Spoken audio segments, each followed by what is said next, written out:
Dice la palabra, primera de Samuel capítulo 1 verso 9. Y se levantó Ana después que hubo comido y bebido en Silo.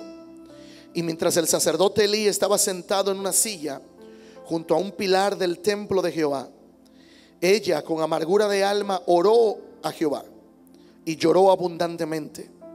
E hizo voto delante de Jehová de los ejércitos: si te dignares mirar a la aflicción de tu sierva y te acordares de mí, y no te olvidares de tu sierva, sino que dieres a tu sierva un hijo varón, yo lo dedicaré a Jehová todos los días de su vida, y no pasará navaja sobre su cabeza. Mientras ella oraba largamente delante de Jehová, Elí estaba observando la boca de ella, pero Ana hablaba en su corazón y solamente se movían sus labios y su voz no se oía. Y Elí la tuvo por ebria. Entonces le dijo Elí: ¿hasta cuándo estarás ebria? Digiere tu vino. Y Ana le respondió diciendo: no, Señor mío, yo soy una mujer atribulada de espíritu. No he bebido vino ni sidra, sino que he derramado mi alma delante de Jehová. No tengas a tu sierva por una mujer impía, porque por la multitud de mis congojas y de mi aflicción he hablado hasta ahora. Elí respondió y dijo: ve en paz, y el Dios de Israel te otorgue la petición que le has hecho. Y ella dijo: halle tu sierva gracia delante de tus ojos. Y se fue la mujer por su camino y comió, y no estuvo más triste. Padre, te damos gracias. Hemos leído tu palabra, Señor. Ahora yo te pido, Señor, que nos ayudes, que nuestra mente, nuestro corazón estén, Señor, atentos al consejo de tu palabra, y que podamos, Espíritu Santo, atesorarla en nuestro corazón y ponerla en práctica. Te damos gracias en el nombre de Jesús.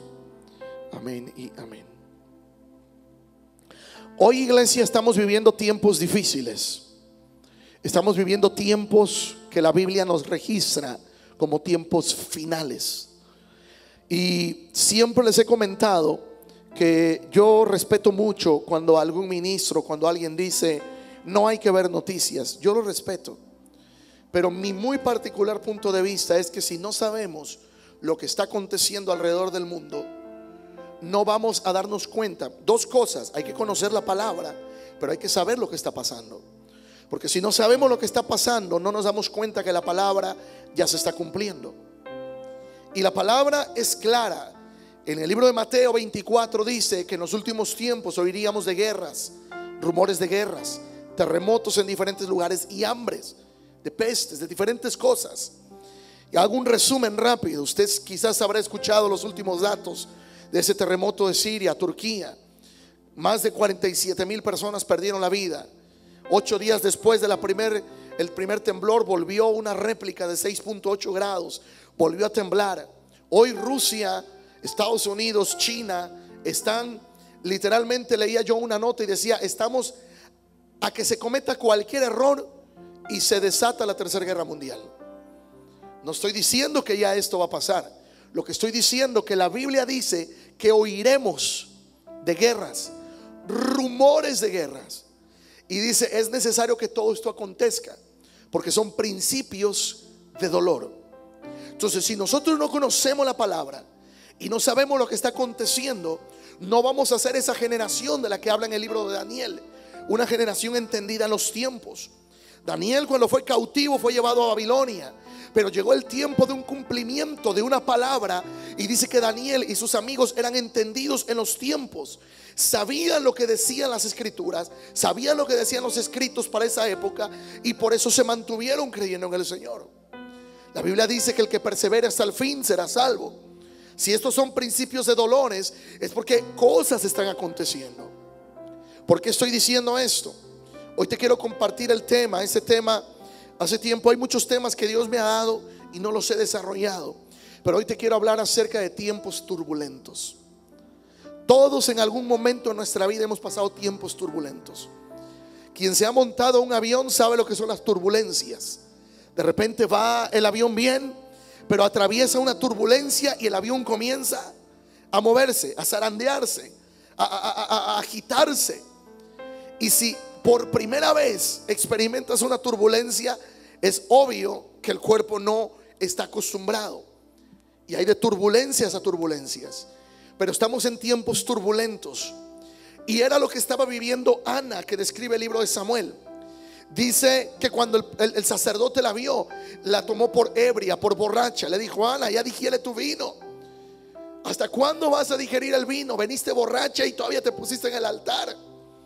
Así, digiere tu vino. Y ella dice: no, no he bebido, no estoy borracha. Lo que traigo es aflicción de espíritu. Y yo creo que todos en algún momento hemos pasado aflicciones de espíritu en nuestra vida. Las turbulencias son esos momentos que muchas veces nosotros llamamos desiertos, que muchas veces nosotros llamamos procesos. Y es ahí donde nuestra vida se agita. Es ahí donde nuestra vida está dependiendo de decisiones, está dependiendo de momentos, está dependiendo de una dirección del Señor. Pero Ana lo que hizo fue que llegó al altar. Y dice que se derramó delante del Señor. Y el sacerdote, cuando escucha esto, le dice: ok, que el Señor te conceda lo que le has pedido. Ella, si usted lee unos versículos atrás, el capítulo 1, los primeros versos, dice que había un hombre llamado Elcana que tenía 2 mujeres. Dicho sea de paso, en aquel entonces no es que Dios lo aprobaba, era una costumbre que era desobediencia a Dios. Pero la Biblia nos habla de muchos hombres que tuvieron 2, 3, 4, 5 mujeres. Eso no aplica para hoy, varón, Ni me dijeron amén. Hoy nada más es una. Aunque no me diga amén, se lo vuelvo a repetir: hoy nada más es una. Nada de que, como decían antes, ay, pues yo tengo mi iglesia y tengo mi capillita. Así escuché. Yo al principio no entendía qué era eso. Le digo: a ver, explícame. Es que la iglesia es mi esposa. Y si la capillita, la amante.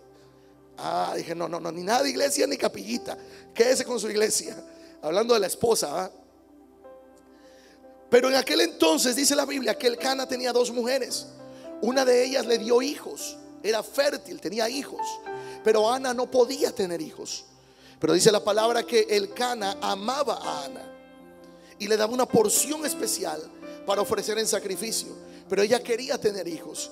Y miren el pacto que hizo con Dios. Le dijo: Dios, si tú me das un hijo, yo te lo voy a dedicar todos los días a ti. Y fue lo que ella hizo. Tuvo un hijo, Dios se lo dio, le puso por nombre Samuel.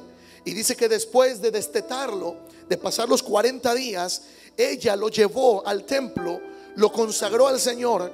Y Samuel vivió en el templo todos los días de su vida. Él vivió ahí. Samuel vivió en el templo. Y entonces tenía que estar a cargo del sacerdote Elí. Comenzó a tener cargo del sacerdote Elí. Lo que sucede, si ha leído la historia, dice la Biblia que Elí tenía hijos, pero los hijos de Elí no obedecían a la palabra del Señor. Hacían todo lo contrario a lo que Dios estipulaba. Y lo que es peor, dice la Biblia que Elí no estorbaba a los hijos para que no pecaran. En otras palabras, los veía pecar y nunca les llamó la atención. Los veía hacer todo lo malo y nunca los corrigió. Dice la palabra que Elí nunca los estorbó. Es decir, nunca les dijo que no debían hacer lo que estaban haciendo. Y en estos tiempos que estamos viviendo, tiempos turbulentos, como padres necesitamos estorbar a nuestros hijos. En el contexto bíblico, de que cuando veamos que hacen algo incorrecto delante del Señor, darles el consejo, decirles: eso no es así. Mira, te van a decir: tú ya estás viejo, estás vieja, estás anticuado, estás anticuada. Pero recuerdan cuando les prediqué aquel tema de yo no nací ayer. Siempre decían así las mamás: me estás diciendo esto, ¿qué tienes escondido? Nada. ¿Qué decía la mamá? Ay, mi hijo, yo no nací ayer. Esa expresión no sé si la usan en otros países, pero en México se usa mucho. El yo no nací ayer es: a mí no me vas a engañar. En otras palabras era: yo cuando era niño, cuando era joven, también me las gastaba para engañar a mis padres. Entonces esos trucos y esas mañas ya las conozco. En cierta forma es parte del significado de yo no nací ayer. Es decir, yo ya conozco esas acciones. Y lo que sucedió con Elí es que nunca estorbó a sus hijos para corregirlos. Papás, hoy en día necesitamos más que corregir y estorbar a nuestros hijos, necesitamos enseñar con el ejemplo. En tiempos turbulentos, cuando uno aborda un avión, la recomendación siempre es que en casos de emergencia, cuando las máscaras de oxígeno se disparen, si unas máscaras de oxígeno se disparan, la indicación es que primero el adulto se ponga la máscara antes de ponérsela a los niños. Pero por naturaleza un adulto quiere primero proteger a los más pequeños. Si uno sale las máscaras, uno quiere primero a los hijos y después uno. Las mamás, cuando no había mucho para comer, ¿qué hacían? Primero comían los hijos y después ellas. A muchos nos criaron así. Nuestra mamá comíamos primero nosotros.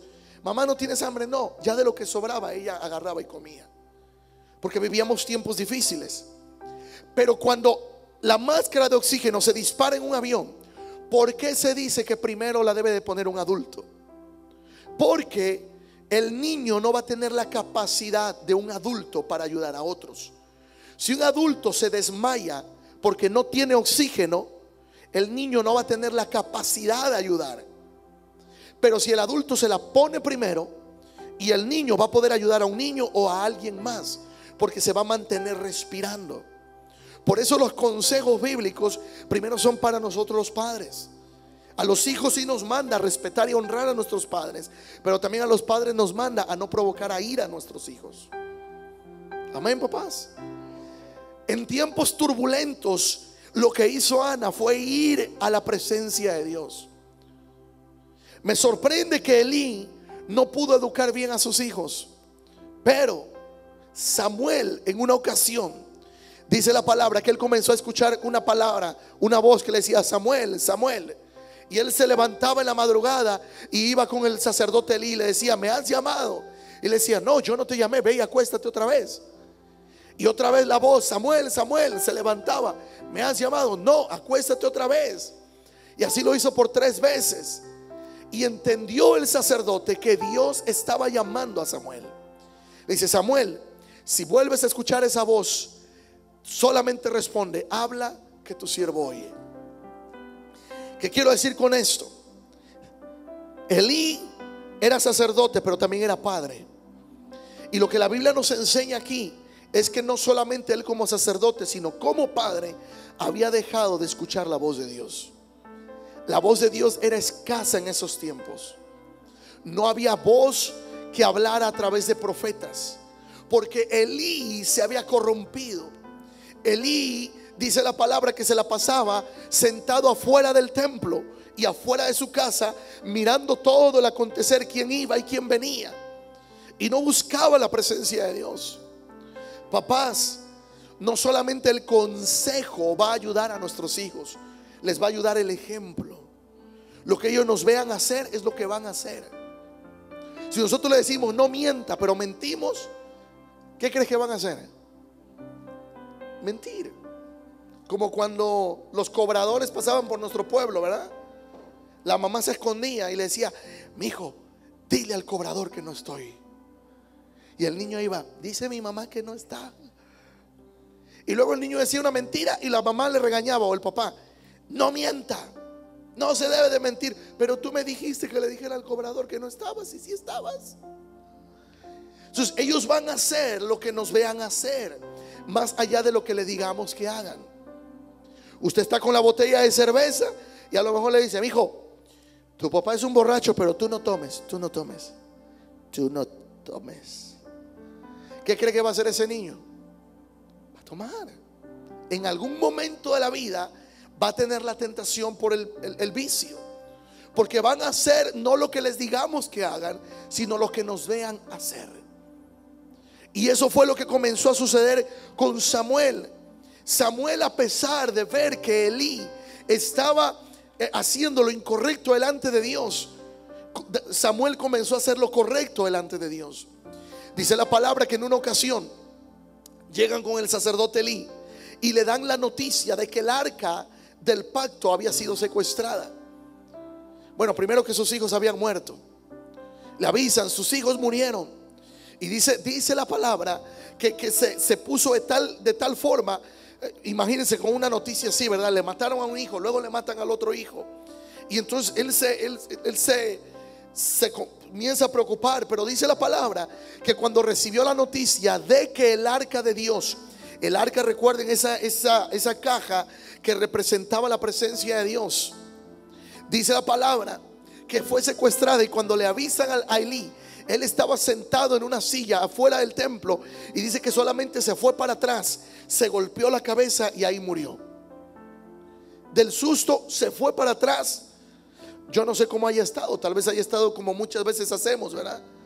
Estamos sentados y la silla tiene 4 patas, pero a veces nos impulsamos hacia atrás y solamente quedamos en 2, y ahí estamos balanceándonos en la silla. A lo mejor Elí estaba así, no sé. Y del susto se fue para atrás, se golpeó la cabeza y murió ahí. Murió. Pero el arca, hacía rato que Elí ya no tenía cuidado de ella, y era la presencia de Dios.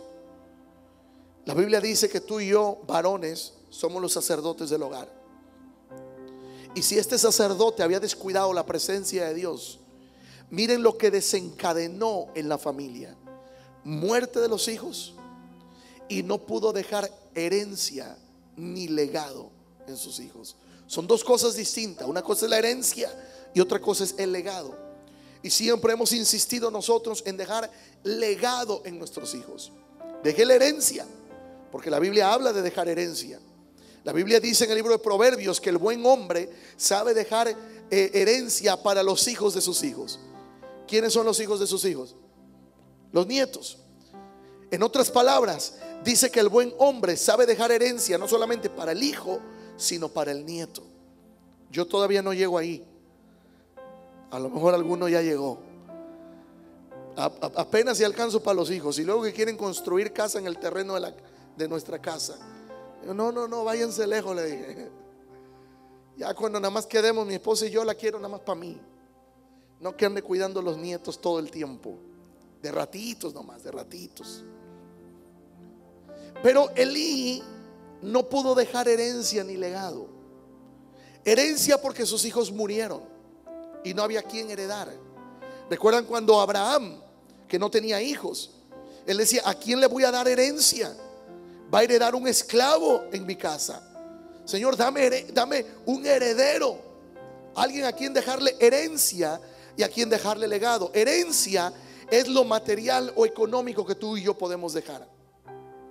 La herencia, quizás tienes una cuenta bancaria y dices: bueno, el día que me muera, este dinero es para mis hijos.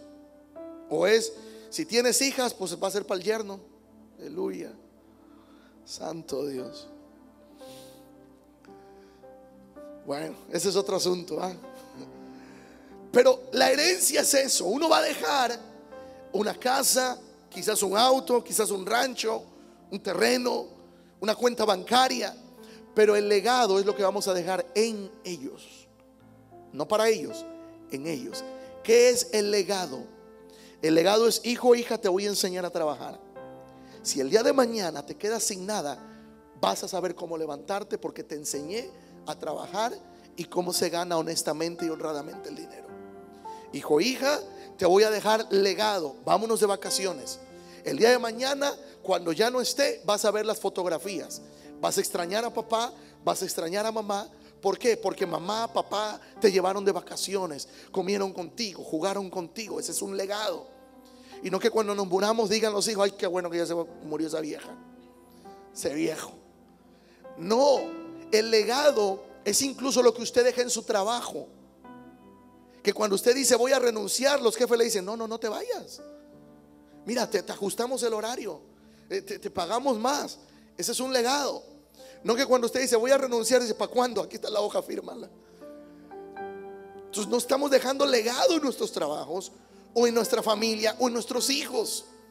Y en medio de tiempos turbulentos tenemos que pedir dirección al Señor. Dice la Escritura en Santiago que el que esté falto de sabiduría, pídala a Dios.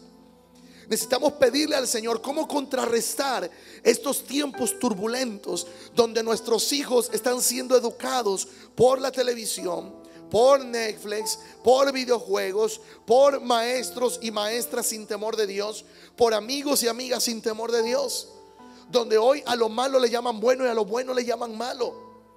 Necesitamos hacer lo que hizo esta mujer, ir a la fuente, ir de rodillas y decirle: Señor, yo quiero, tú me has dado hijos, yo quiero dedicarte mis hijos a ti. Aquí hacemos dedicación de niños, pero si sus hijos ya están grandes y a lo mejor nunca hizo la dedicación, hubo un par de ocasiones que dedicamos jovencitos aquí también, porque los papás así lo querían y los dedicamos al Señor. Pero usted dedíquelos en casa. Usted diga: Señor, yo te dedico a mis hijos, a mis hijas. Ellos te van a servir. Aunque usted vea lo contrario, diga: Señor, mis hijos te van a servir. Y sí, yo sé que bíblicamente hablamos de pastores, maestros, evangelistas, misioneros, profetas, pero también dígale: Señor, levántalos como empresarios. Señor, levántalos como gente que se meta en medio de la política con principios. Yo sé que muchos enseñan que no debemos mezclarnos en política, pero dígame si la Biblia no está llena de ejemplos de gente que estuvo inmerso en la política, en posiciones de gobierno. Sí, pero hay un principio: hay que tener bases muy sólidas, porque la política hoy en día está tan corrompida que si uno no tiene bases sólidas, al ratito termina uno igual. Pero la Biblia enseña: David fue rey, Saúl fue rey, muchos fueron reyes, muchos fueron profetas que aconsejaban a los reyes. Estaban ahí para aconsejar a los reyes. Dios ha levantado hombres en esta nación y en diferentes naciones. En sus tiempos Billy Graham fue consejero de muchos presidentes. Él podía entrar a la Casa Blanca, aconsejar a presidentes. Imagínate que te llegara una llamada de la Casa Blanca: hey fulano, ¿cómo está? Bien, ¿quién habla? Le hablo de la Casa Blanca. Y está hablando de la Casa Verde. No, le estoy hablando en serio de la Casa Blanca. El presidente Biden quiere hablar con usted. What? Pero la Biblia enseña que en tiempos turbulentos lo que tenemos que hacer es agarrarnos de la palabra del Señor. Me llama la atención una frase cuando escribí este tema. Cuando escribí la frase para este tema, escribí la siguiente descripción: tiempos turbulentos. En tiempos así se han levantado los más grandes avivamientos. En tiempos turbulentos se han levantado los más grandes avivamientos. ¿Sabe por qué? Porque muchas veces la iglesia tiene que ser apretada un poquito para que clame más en serio a su Dios. Para que clame más en serio a su Dios. En los tiempos de Moisés dice que el pueblo era esclavo y clamaba a Dios, y Dios levantó a Moisés. Y dice que con mano fuerte, con brazo extendido, con milagros, con prodigios, Dios libertó al pueblo de Israel de Egipto, porque hubo un pueblo que clamó porque estaba siendo oprimido. En los tiempos de Elías era tanto lo que el rey estaba haciendo, lo que la esposa del rey estaba haciendo, ¿verdad? Y toda la opresión que traían contra el pueblo, que Dios levantó a Elías para desafiar a los Baales, a los profetas de Baal. Vemos en diferentes tiempos la iglesia primitiva. Dice la palabra que la iglesia primitiva la comenzaron a perseguir, y entre más la perseguían, más crecía la iglesia. Dice la palabra que añadía a Dios cada día a los que habían de ser salvos. En el pueblo de Israel en Egipto, dice la palabra que cuando el faraón escuchó de Moisés que el pueblo tenía que ser libertado, dice que más oprimió al pueblo, más lo oprimía. Pero dice la palabra que entre más los oprimían, más se multiplicaban, más se multiplicaba. Y hay procesos en nuestra vida que Dios quiere que los pasemos, porque en medio de esos tiempos turbulentos Dios dice: yo te voy a zarandear un poquito, pero te voy a enseñar que después de este proceso yo te voy a sacar como el oro. Fuiste probado en fuego, pero si pasas por el fuego y te mantienes ahí, vas a ser probado, y entonces vas a multiplicarte. Esos son los tiempos turbulentos. En los tiempos turbulentos se han levantado los más grandes avivamientos. Los más grandes avivamientos. Y aunque el enemigo quiera levantarse, dice la palabra a través del apóstol Pablo que el enemigo no va a prevalecer contra la iglesia. La palabra nos enseña que Dios nos ha dado autoridad como iglesia. Hace tiempo les predicaba acerca de caminar, no en donde queremos estar, sino en la posición que Dios ya nos ha dado. Y Dios no nos dio una posición de derrota. Dice que Él nos hizo reyes y sacerdotes, que Él ya conquistó. Y dice que nos hizo más que vencedores. ¿Sabes qué significa ser más que vencedor? Yo lo pongo de este ejemplo. Usted va, varón, trabajó 40 horas, 50 horas, 60 horas. Fue, trabajó, recibe su cheque y dice: wow, después de tanto estar al sol, después de tanto trabajar, recibe el cheque con gozo, aleluya. Y usted recibe todo ese cheque y se lo da a la esposa. Aquí está. ¿Quién es la más que vencedora? No porque no hizo nada, porque la esposa participa de todo eso. Amén. La esposa participa de todo eso. Pero hablando humanamente, el que estuvo al sol fue usted, varón. En otras palabras, el que hizo el mayor sacrificio fue Cristo. Él fue a la cruz, Él sufrió la corona de espinas, que fuera atravesado, y vino con la esposa, que es la iglesia, y le dijo: iglesia mía, amada mía, esposa mía, yo te hice más que vencedora. O sea, yo sufrí, yo pagué el precio, pero tú eres más que vencedora, porque aquí está el producto de ese sacrificio. La Biblia dice que la relación del hombre y mujer es un simbolismo de Cristo y la iglesia. Por eso lo pongo de esa manera. No porque quiera decir que la esposa no participa. No, la esposa hace mucho más que uno. Aunque no diga amén, varón. Pero Cristo fue el que conquistó. Y en tiempos turbulentos, yo creo que cuando se habla mal de esta ciudad, cuando se habla de violencia en esta ciudad, hace un tiempo atrás se hablaba de que todo iba a suceder por marchas, por protestas, los temas que usted conoce de la ciudad. Pero cuando un pueblo se levanta, Dios se levanta, dice que Él levanta bandera en medio de su pueblo. ¿Sabes qué es levantar bandera? La bandera se levantaba siempre cuando un pueblo iba a la guerra. Y usted lo va a ver en las películas esas medievales. Siempre iban por delante, pero sobre todo los tiempos bíblicos. Iban ahí al frente, iban ahí los que llevaban las banderas, iban los levitas adorando al Señor, amén. Iban las panderistas también en tiempo de Moisés, y dice que iba todo el pueblo detrás de ellos.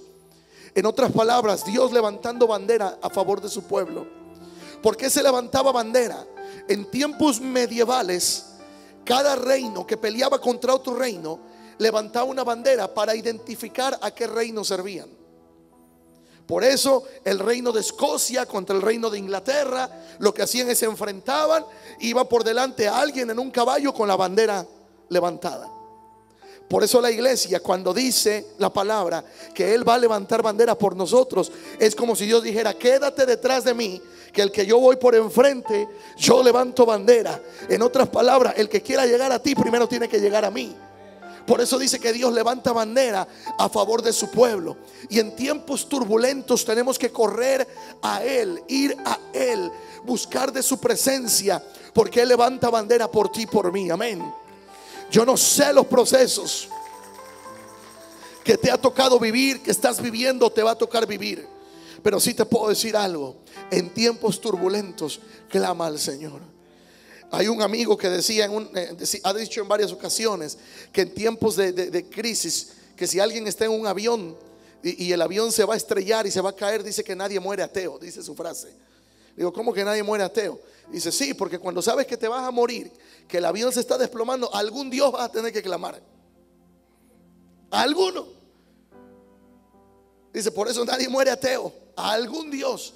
Pero nosotros sabemos que no clamamos a algún Dios, clamamos al Dios de los dioses, dice la palabra, al Dios verdadero, amén, aleluya. ¿Sabes? Hace unos días atrás estaba platicando con un amigo y le decía a mi esposa, me hablaba del jefe de él, le dije, él fue mi jefe en un tiempo también. Hace muchos años trabajé para un señor hindú, pero era un hindú de la India, un hindú de la India. Y lo que me sorprendía, que en su cultura ellos tienen más de 6,000 dioses. Más de 6,000 dioses. Miren, yo creo que ninguno de aquí podría sobrevivir en la India, porque para ellos la vaca es un dios. Pueden estarse muriendo de hambre y la vaca ahí bien llenita, pero no la matan porque la vaca es un dios. Y gloria a Dios, porque aquí le hacemos santa hamburguesa, santa milanesa, santa dragoncisa que nos dimos, ¿no? Y santo remordimiento que nos da después por comer tanto. Pero yo le decía, era difícil a él a veces predicarle la palabra, porque te preguntaba, ¿y a cuál Dios? Porque en su mente y en su concepto hay más de 6,000 dioses, y en su mente no cabe la idea de un solo Dios. No cabe la idea de un solo Dios. Pero dice la palabra con Moisés, que cuando Moisés le pregunta, Señor, tú me mandas al faraón, y si me pregunta quién te envió, ¿qué le digo? Dile que el yo soy te ha enviado. Por eso cantamos aquí el gran yo soy. Y dice el coro, ¿verdad? Tiembla ante ti la tierra, demonios huyen ya, al mencionar el nombre del Rey de majestad. Porque así eran esos tiempos. Oh, ¿recuerdan esa historia donde el pueblo de Israel estaba perdiendo? Y dice la historia que dijeron, es que su Dios es su Dios de los valles, vamos a meterlos ahí, ¿verdad? A otro lado. Y dice, no, el Dios que tenemos es Dios de collados, es Dios de valles, es Dios de toda la tierra. A Dios no lo podemos encajonar. Por eso surgió aquella canción de en los montes, en los valles, levantamos un sonido de esperanza. Se la sabe, ¿ah? Ay, tengo efecto acá del sonido. Oh, oh, oh. Aleluya.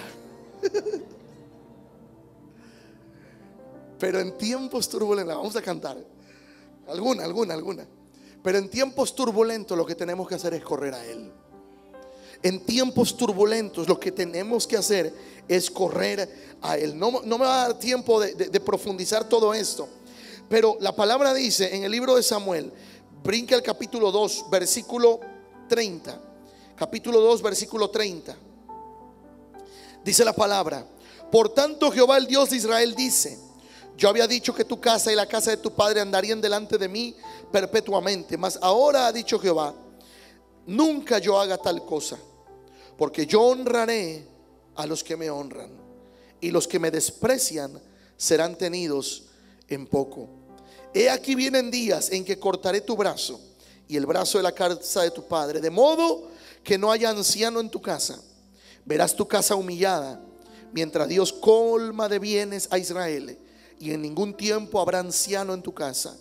El varón de los tuyos que yo corte de mi altar será para consumir tus ojos, y de mi altar será para, y llenar tu alma de dolor, y todos los nacidos en tu casa morirán en edad viril. En otras palabras, en edad muy joven. Dios dio una sentencia contra Elí porque se alejó de él.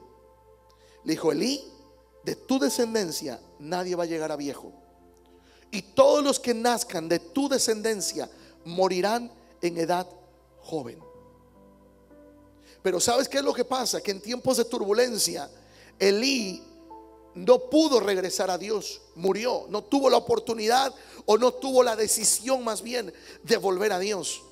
Pero dice la palabra, hay muchos ejemplos en la Biblia donde un pueblo se le predicó que iba a venir juicio sobre el pueblo y se arrepintieron.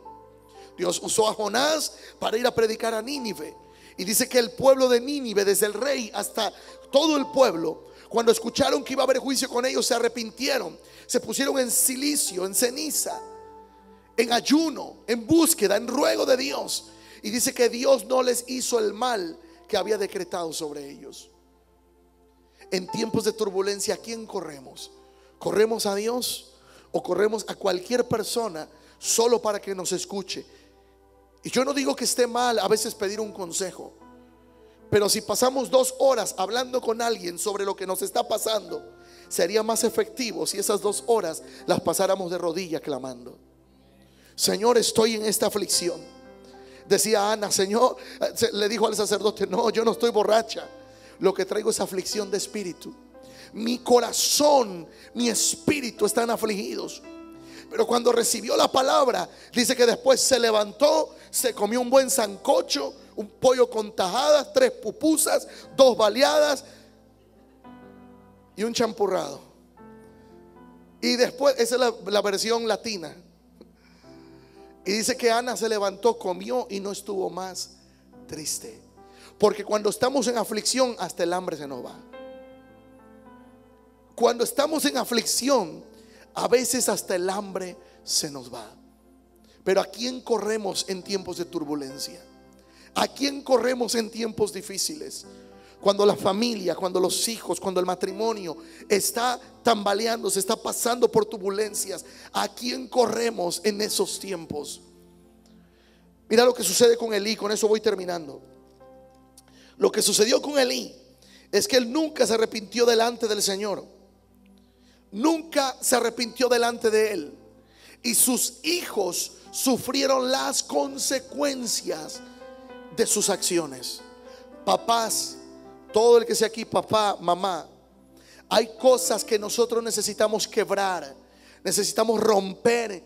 Hay cosas que se llaman maldiciones generacionales, y no son cosas que uno se ha inventado. Nada más analice su vida, vaya hacia atrás en su descendencia. Si sus papás fueron borrachos, si sus abuelos fueron borrachos, si sus tatarabuelos fueron borrachos, a lo mejor usted batalla y dice: pues también soy un borracho. Son maldiciones que pasan de generación en generación. Tal vez nuestros padres siempre vivían en deudas, nuestros abuelos en deudas, y nosotros estamos en deudas. Son maldiciones por las que tenemos que romper, porque si no, nuestros hijos van a sufrir las mismas consecuencias. Hay maldiciones que tienen que ver con salud, o más bien con la falta de salud, con enfermedades, donde se dice: su abuelo, ¿usted qué tiene? Tal enfermedad. ¿Su mamá la tuvo? Sí. ¿Su abuela? Sí. Sus hijos también la van a tener. No. La Biblia dice que hay cosas que cuando nosotros le pedimos a Dios, Dios va a actuar a favor de su pueblo. ¿Por qué lo digo? Lo veo con Josías. Dice que cuando él fue rey a una temprana edad, y él quiso ver el ejemplo de su padre, y su padre había hecho lo malo delante de Dios. Quiso ir al abuelo, y el abuelo hizo lo malo delante de Dios. Dice que fue hasta atrás, tras sus generaciones, hasta que encontró a uno que había servido a Dios, y dijo: a ese voy a imitar. En otras palabras, no es una excusa de que hijo de tigre. ¿No se sabe ese dicho?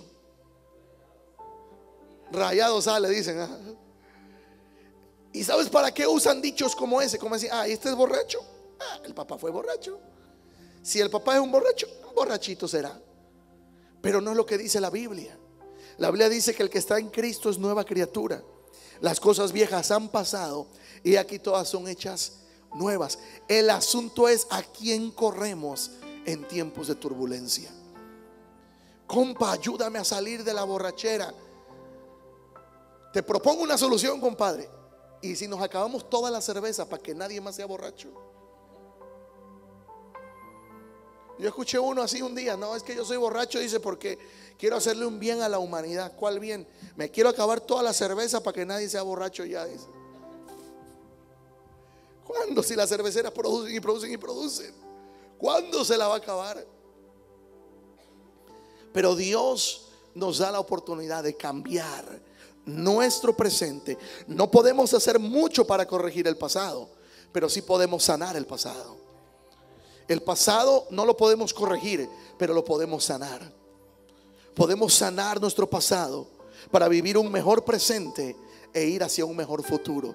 El apóstol Pablo lo dice: ok, yo dejo las cosas que están atrás y me extiendo a lo que está delante, al supremo llamamiento que Dios me ha dado.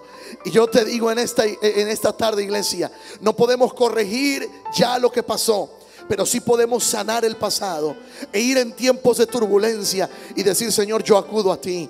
Me voy a poner la máscara de oxígeno, porque las turbulencias no nos dejan a veces respirar, pero cuando vamos a Él, mira, nosotros podemos recobrar fuerzas. Dice el salmista David en el libro de los Salmos, dice: mientras yo callé mi pecado y lo escondí, mis huesos se envejecieron, pero cuando confesé delante de ti mis faltas, dice, mi cuerpo volvió a vida.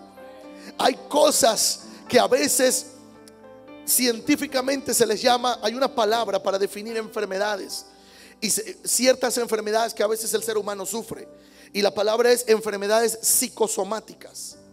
¿Qué es una enfermedad psicosomática? Es aquella que primero entra en la psique, en la mente, y dices: ay, no me quiero enfermar, no me quiero enfermar, no me quiero enfermar.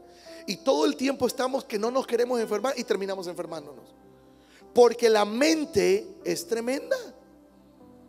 Por eso la palabra dice: guarda, hijo mío, tu corazón. Pero también dice: amarás al Señor tu Dios con todo tu corazón, con toda tu alma. Y hay una versión que me gusta que dice: y con toda tu mente. Porque en la mente es donde batallamos. La mente es donde se libran las batallas. Hay un tema que yo no he predicado todavía. A ese tema yo le puse cautivos mentales, porque a Dios le fue más fácil sacar a Israel de Egipto que sacarles a Egipto del corazón. O sea, en poco tiempo Dios sacó al pueblo de Israel de Egipto, señales, prodigios, maravillas. Pero el pueblo de Israel todavía extrañaba los ajos y las cebollas. Está en la Biblia, búsquelo en el libro de Éxodo. Dice que el pueblo de Israel le reclamaba a Moisés, le decía: ¿por qué nos sacaste de Egipto?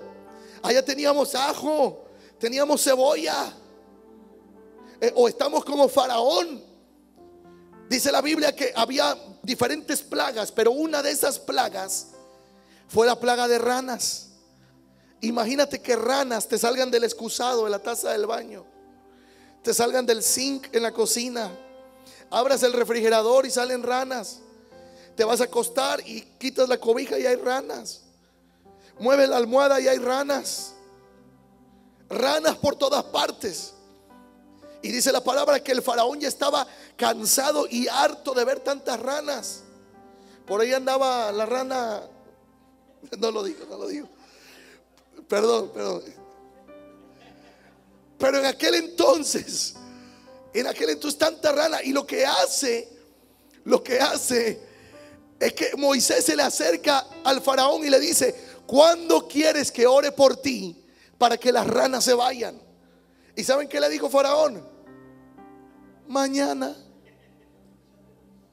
O sea, Moisés pudo orar en ese momento para que ya no hubiera más ranas, pero faraón le dice: no, mañana oras. Por eso hay otro tema que se llama una noche más con las ranas. Cuando a veces decimos: ¿cuándo quieres que ore por ti para que ese pecado lo dejes? Mañana. Las ranas representan pecados, actitudes que sabemos que tenemos que dejar, pero queremos esperar para mañana. ¿Cuándo nos vamos a poner a dieta?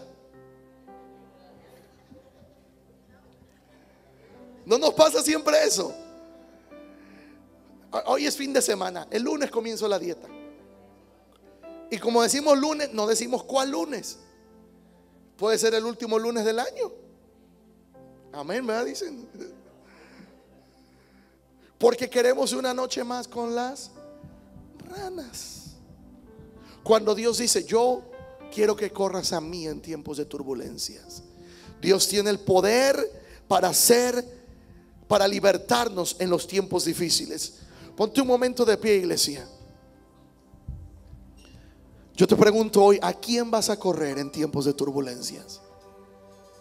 Ana corrió al altar. Ana corrió, tomó su tiempo para decir: Señor, aquí estoy. Y aunque el sacerdote la vio y la juzgó, la tomó por borracha, ella dijo: no, lo único que yo traigo es aflicción de espíritu. Mi alma está angustiada. Eso lo decía David. Decía: ¿por qué te abates, oh alma mía?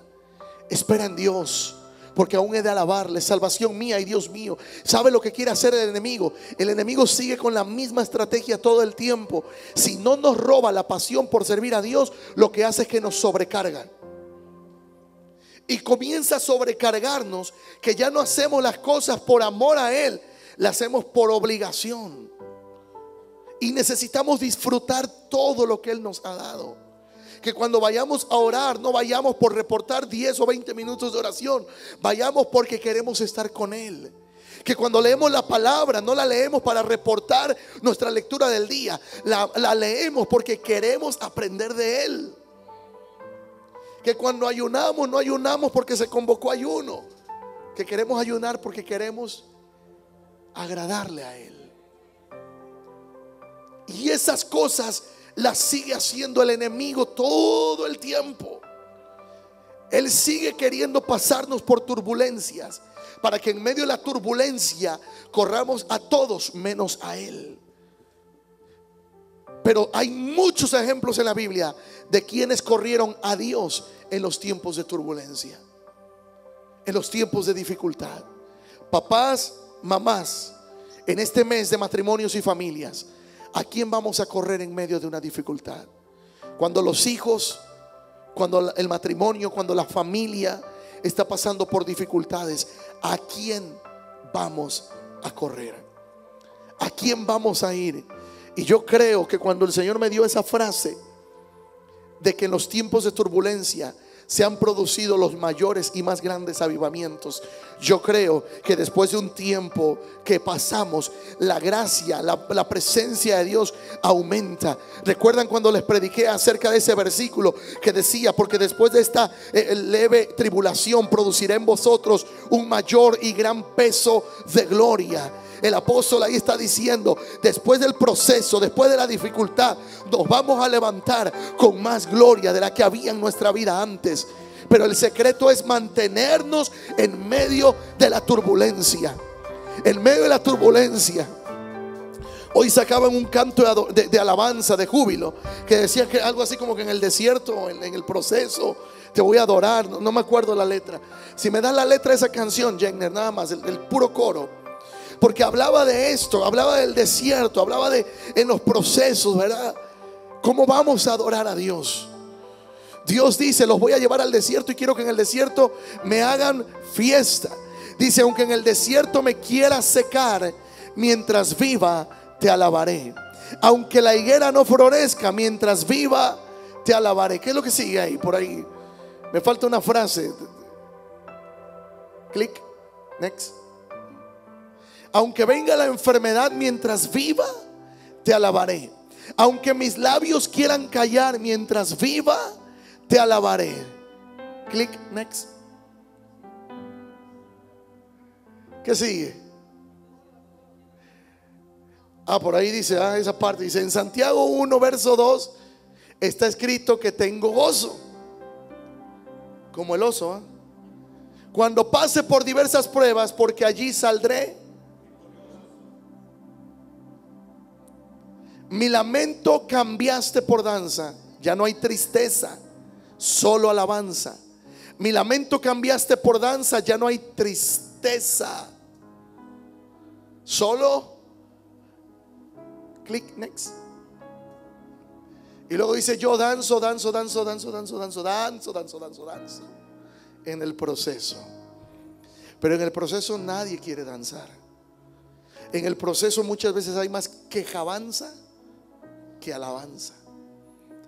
Pero hoy yo quiero hoy terminar. No les dije a los levitas, sí vamos a terminar orando, pero vamos a terminar celebrando. Quiero pedirles al final este canto. ¿Sabes por qué? Porque lo que hace el enemigo es que quiere callar en los procesos nuestra alabanza. Porque en los procesos nos sumergimos muchos en nosotros y nos olvidamos que el que nos llamó fue Él. Que Él desde un principio le dijo al pueblo de Israel: yo quiero que vayan al desierto para que me hagan fiesta. Hace un canto de hace tiempo que yo escuchaba: yo haré una fiesta en honor a Jehová. Bueno, muchas cosas de esas. Pero lo que quiero decir con esto, iglesia: aunque estés en un proceso, levanta tus manos, adora al Señor. Dile: Señor, tú sabes lo que yo estoy pasando, pero tú sigues siendo Dios a pesar de mí. Tú sigues siendo rey a pesar de mí. y yo corro a ti en medio de la turbulencia. Yo no quiero alejarme de ti, yo quiero correr a tu altar. Eso fue lo que hizo Ana. Ana no se fue del templo, dice que Ana corrió al templo. Ana corrió ahí al altar. Y el sacerdote la veía y decía: esta está borracha. Pero decía: no, yo traigo aflicción de espíritu. Pero en el altar dejó sus aflicciones, en el altar dejó sus cargas. Cuando se levantó, dice que se fue directo a comer. Aleluya. Comió y dice que ya no volvió a estar triste, porque ahí en el altar, como dice el canto, ¿verdad? En el altar te conocí, en el altar me quedo. ¿Dónde vamos a correr en medio de la turbulencia? ¿A quién vamos a ir en medio del proceso? Yo te invito ahí donde estás, o si quieres pasar, solamente dile: Señor, yo corro a ti en medio de mis procesos. Yo corro a ti en medio de mi dificultad, y correré a ti. Dile: Espíritu Santo, inquiétame, que en medio de las dificultades yo no me aleje de ti. Yo corra a tu altar, yo deje mis cargas en el altar, yo vaya a ti y pueda levantarme de allí ligero, ligera, confiando en que tú has levantado bandera a mi favor, en que tú eres mi escudo, mi protector, el que levanta mi cabeza, dice el salmista, el que me protege, el que me guarda bajo sus alas. Mi responsabilidad es habitar bajo tus alas, no huir de tus alas, sino estar bajo tus alas. Porque el que habita al abrigo del Altísimo, dice la palabra, morará bajo la sombra del Omnipotente.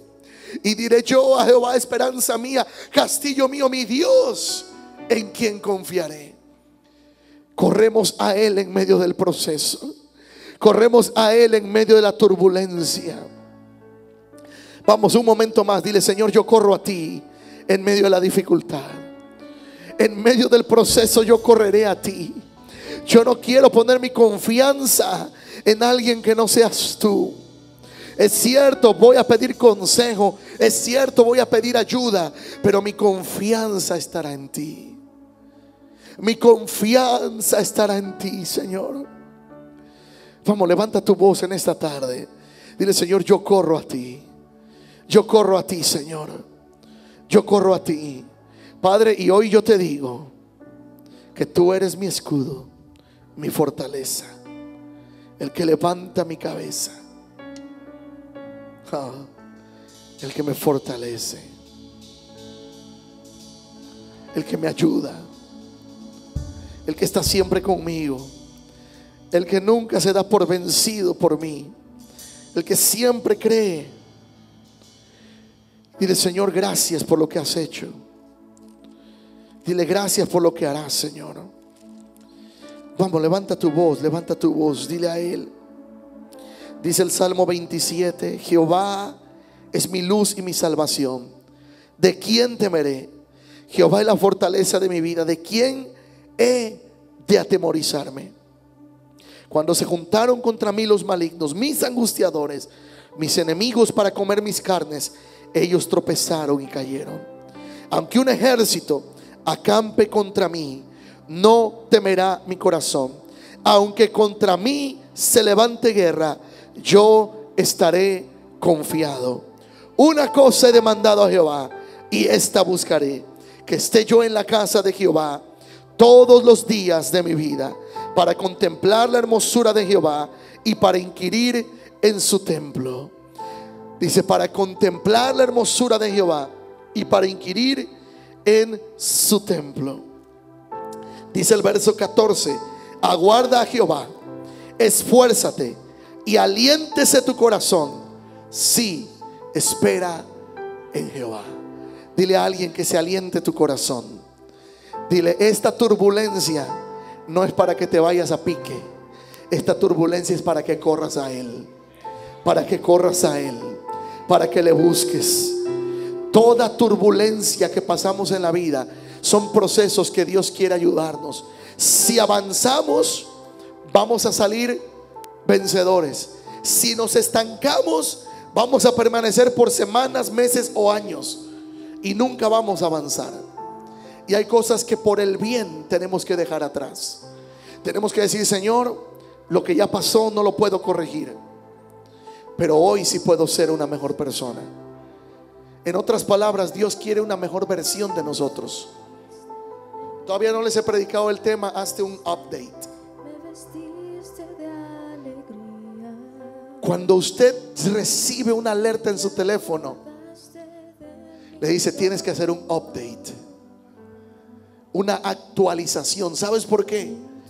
Porque si no hacemos una actualización, nuestros dispositivos están propensos a ser hackeados, a ser infectados o a no funcionar con las nuevas aplicaciones. ¿Y sabes qué dice la Biblia? Que Él no puede derramar vino nuevo en un odre viejo. Así que hoy es tiempo de actualizarnos. Amén. Dile al que está al lado: hazte un update. Dile: tienes que hacerte un update. Actualízate, porque si no, no vas a poder funcionar con la nueva aplicación que está disponible. Amén. Aleluya. Vamos a adorar un momento al Señor. Dile: Señor, tú eres digno de toda gloria. Te adoramos a ti, Señor. Bendecimos tu nombre, Señor. Vamos, cántale a Él. Dale toda gloria al Señor. Me escogiste, me amaste, me vestiste de alegría. Aleluya. Eso trae Él al corazón. Te acordaste de mi dolor. Oh, sí, Señor. En tu sombra me escondiste. Bendito eres, Dios. Desde el vientre me apartaste, me llamaste por mi nombre. Sí, Señor. Te glorificas En mí. Dile: Abba, Padre. Abba, Padre, tu hijo soy. Abba, Padre, mi primer amor. Corro a tus brazos, pertenezco a ti. Abba, Padre, tu hijo soy. Sí, Señor, te adoramos. Te adoramos a ti, Señor. Bendito eres, Padre. En tu sombra me escondiste. Vamos a adorar al Señor un momento. Desde el vientre me apartaste, me llamaste por mi nombre. Sí, Señor, bendito eres, Padre. Te glorificas En mí. Abba, Padre, tu hijo soy. Abba, Padre, mi primer amor. Corro a tus brazos, pertenezco a ti. Abba, Padre, tu hijo soy. Oh, bendito eres, Señor. Tú eres santo, tú eres santo. Te adoramos, Señor. Vuelvo a mi hogar, Sí, Señor. donde soy libre, donde me amas. Bendito eres, Tú Padre. eres mi herencia. Dilo: vuelvo a mi hogar. Vuelvo a mi hogar. Yo no soy huérfano. Tienes un Padre celestial. Solo. Mi Padre es mi herencia. Vuelvo a mi hogar. Vuelvo a mi hogar. Donde soy libre. Donde soy libre. Donde me amas. Donde me amas. Tú eres mi herencia. Vuelvo a mi hogar. Yo no soy huérfano. Yo no estoy solo. Mi Padre es mi herencia.